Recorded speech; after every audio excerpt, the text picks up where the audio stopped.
Kerusuhan Makobrimob Jawa Barat tahun 2018 adalah kerusuhan yang terjadi antara napi kasus terorisme dan kepolisian. Kerusuhan ini berlangsung selama 36 jam sejak Selasa sore hingga Kamis pagi.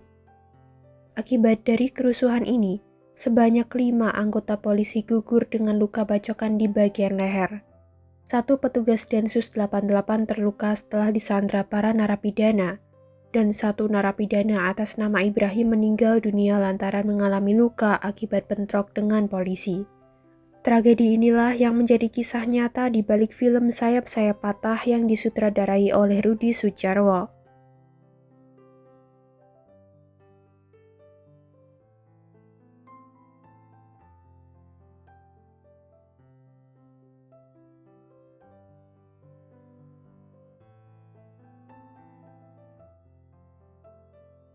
Selasa 8 Mei 2018, pukul 5 sore, seorang narapidana bernama Wawan emosi lantaran makanan yang dititipkan keluarganya tidak sampai di tangannya. Keluarga Wawan sebelumnya menitipkan makanan kepada salah seorang petugas bernama Pak Budi. Namun saat itu, Pak Budi sedang tidak bertugas.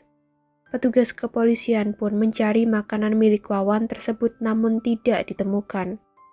Wawan terus emosi dan mengatai polisi dengan kata-kata yang buruk. Emosi Wawan ini terus merembet ke narapidana lain. Inilah awal mula kericuhan terjadi. Wawan beserta narapidana lain menggoyang-goyangkan pagar selnya sehingga rusak. Mereka akhirnya berhasil keluar dari sel dan menyulut narapidana lain agar melakukan aksi yang sama. Pukul 7:20 malam, kerusuhan antara polisi dan narapidana di dalam sel dimulai. Pukul 8 malam, terjadi baku tembak di dalam rutan antara polisi dan narapidana.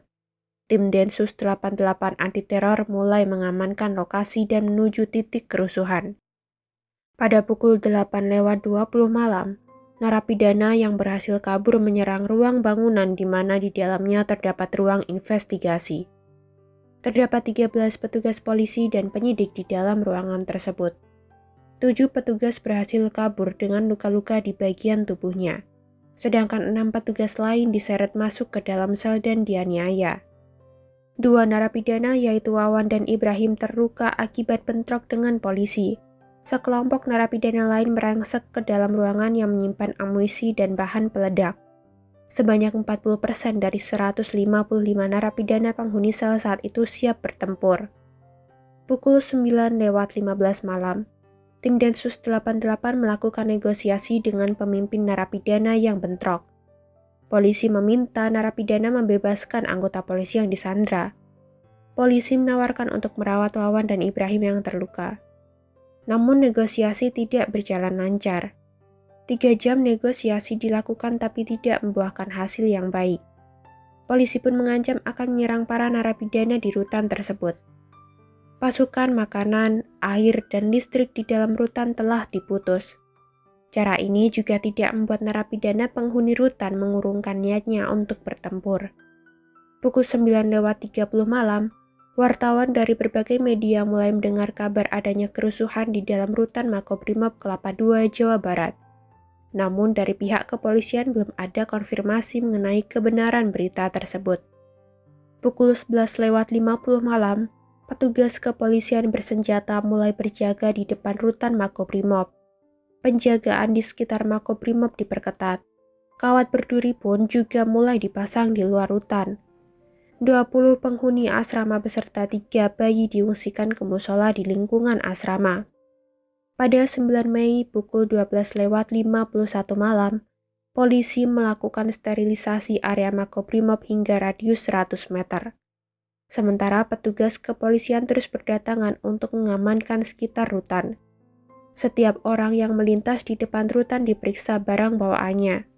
Pukul 1 dini hari, Brigjen M. Iqbal mewakili kepolisian melakukan pers untuk memberikan keterangan mengenai kerusuhan yang terjadi di rutan. Brigjen M. Iqbal membenarkan adanya kerusuhan di dalam rutan, namun tidak menjelaskan apakah ada korban dari kerusuhan tersebut. Pukul 1:30 dini hari, sterilisasi diperluas sejauh 200 meter dari rutan Makobrimob. Pukul 6:24 pagi, Setiap kendaraan yang hendak lewat di sekitar Makobrimob diarahkan untuk memutar balik. Total sebanyak 800 petugas kepolisian mengepung rutan Makobrimob. Saat itu, Abu Umar selaku perwakilan narapidana meminta untuk bertemu dengan Aman Abdurrahman. Aman Abdurrahman adalah pemimpin ISIS yang juga menjadi pemimpin narapidana teroris di rutan Makobrimob Kelapa II. Aman Abdurrahman ditahan di dekat gedung Provos Brimob, terpisah dari para pengikutnya. Saat mengutarakan keinginannya bertemu dengan Aman, Abu Umar juga mengatakan jika 5 anggota polisi telah gugur. Terdapat 1 anggota polisi yang masih disandra. 1 napi tewas ditembak dan 1 napi mengalami luka. Napi yang telah tewas tersebut adalah Ibrahim. Jika saja Ibrahim mendapat penanganan dengan cepat, maka nyawa Ibrahim sebenarnya dapat diselamatkan. Keinginan Abu Umar ini masih belum dikabulkan oleh polisi. Polisi mewaspadai jika permintaan Abu Umar dikabulkan, maka akan terjadi pertempuran lantaran Aman Abdurrahman telah bergabung dengan pengikutnya. Pada pukul 8:15 pagi, Abu Umar kembali mengutarakan keinginannya bertemu Aman. Alasannya adalah untuk mendapat nasihat dari Aman terkait bentrokan yang terjadi.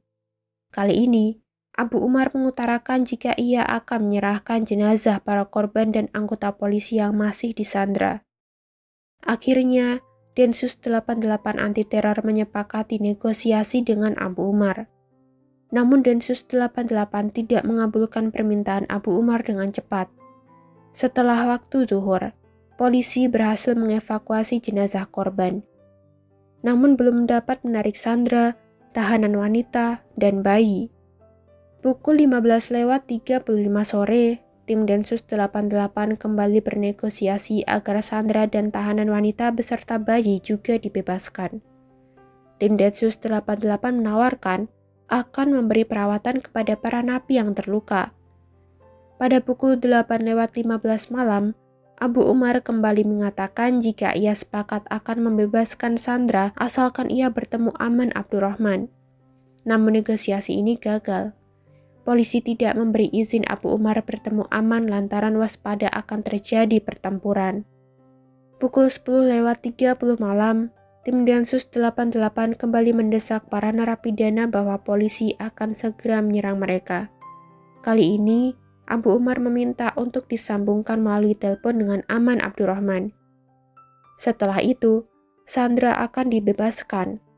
Akhirnya, pukul 11:14 malam, anggota polisi yang disandra yaitu Bribka Iwan berhasil dibebaskan. Tim Densus 88 juga mengabulkan keinginan Abu Umar untuk berbicara melalui telepon dengan Aman Abdurrahman. Sebelumnya, Kapolri Jenderal Tito Karnavian mengutus tim penanggulangan terorisme untuk bertemu dengan Aman dan meminta agar Aman menyuruh semua pengikutnya untuk tidak membuat kerusuhan. Awalnya Aman menolak, namun akhirnya Aman setuju dan menyuruh para pengikutnya untuk tidak menciptakan kerusuhan. 10 Mei pukul 1:30 dini hari, tim Densus 88 kembali mendesak akan menyerang narapidana jika mereka tidak menyerah. Pukul 2:40 dini hari, Abu Umar akhirnya menyatakan jika para narapidana akan menyerah serta menyerahkan senjata yang mereka miliki. Pukul 5:30 pagi, sebanyak 140 narapidana menyerahkan diri, namun masih terdapat 10 narapidana yang tidak ingin menyerahkan dirinya. Polisi melakukan penyerangan terhadap 10 narapidana tersebut. Saat dilakukan penyerangan, terdengar suara bom dari dalam rutan. Hal ini membuat para narapidana tersebut menyerah. Pada pukul 6:45 pagi hari, seluruh narapidana telah menyerahkan diri. Sebanyak 26 senjata dan 300 amunisi ditinggalkan di dalam penjara sesuai dengan teknis penyerahan yang sebelumnya telah disepakati. Pukul 7:30 pagi, rutan Makobrimob berhasil disterilkan oleh polisi.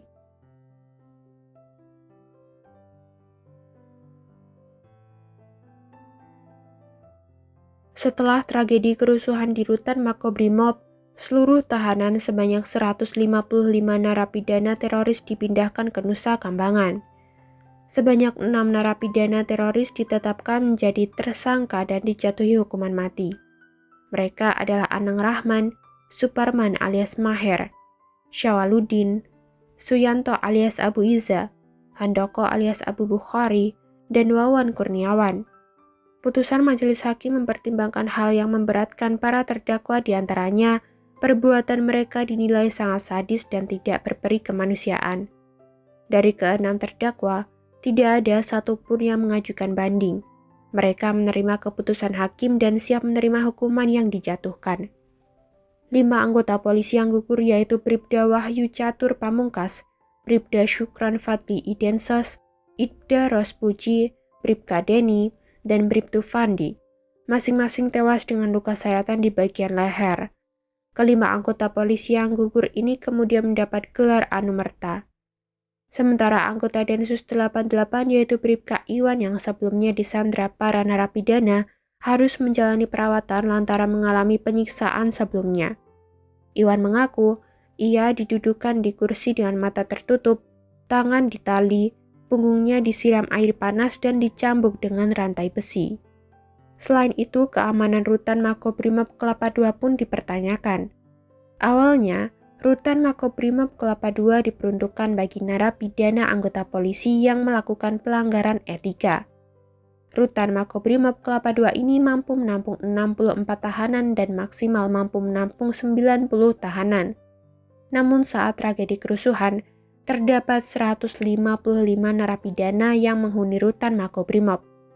Apalagi, sebagian besar narapidana yang menghuni adalah teroris. Seharusnya, narapidana teroris dipisahkan agar mereka tidak bisa saling berkomunikasi. Selain itu, narapidana teroris seharusnya menghuni lapas, bukan menghuni rutan. Sesuai dengan fungsinya, rutan diperuntukkan bagi orang yang kasusnya masih dalam masa penyelidikan. Kelebihan kapasitas rutan Makobrimob ini juga membuat fungsi pembinaan dan pengawasan tidak berjalan optimal. Hal ini membuat para narapidana teroris dapat saling mempengaruhi meskipun di dalam sel. Kemudian mereka membentuk suatu rencana dan bersatu untuk melaksanakan rencana tersebut.